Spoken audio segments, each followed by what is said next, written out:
আদালতের একটি আইনি কাজ শেষ করে স্বস্তির নিঃশ্বাস ফেলে বাড়ি ফিরছিলেন দুই বোন। কিন্তু নিয়তির নির্মম পরিহাস, সেই পথই যে তাদের জীবনের শেষ যাত্রা হয়ে দাঁড়াবে তা কে জানত।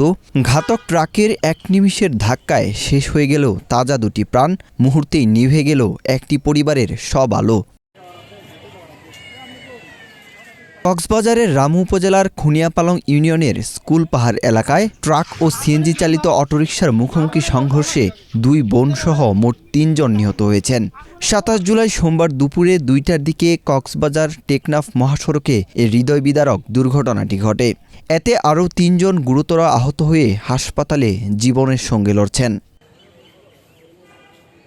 নিহত দুই বোন হলেন উখিয়া উপজেলার হরিনামা এলাকার বাসিন্দা জাফর আলমের দুই মেয়ে রুবিনা আক্তার ও শাহিনা আক্তার। তবে এই দুর্ঘটনায় প্রাণ হারানো অপর এক অজ্ঞাত পরিচয় পুরুষের পরিচয় তাৎক্ষণিকভাবে জানা সম্ভব হয়নি। পরিবার ও স্থানীয় সূত্রে জানা যায়, পারিবারিক একটি মামলার কাজে সোমবার সকালে দুই বোন কক্সবাজার আদালতে যান। আইনি সব প্রক্রিয়া শেষ করে দুপুরের দিকে একটি সিএনজি চালিত অটোরিকশায় চড়ে বাড়ির উদ্দেশ্যে রওনা হয়েছিলেন তারা। কিন্তু পথিমধ্যে রামুর খুনিয়াপালংয়ের স্কুল পাহাড় এলাকায় পৌঁছাতেই বিপরীত দিক থেকে বেপরোয়া গতিতে আসা একটি ট্রাক তাদের অটোরিকশাকে সামনাসামনি সজোরে ধাক্কা দেয়।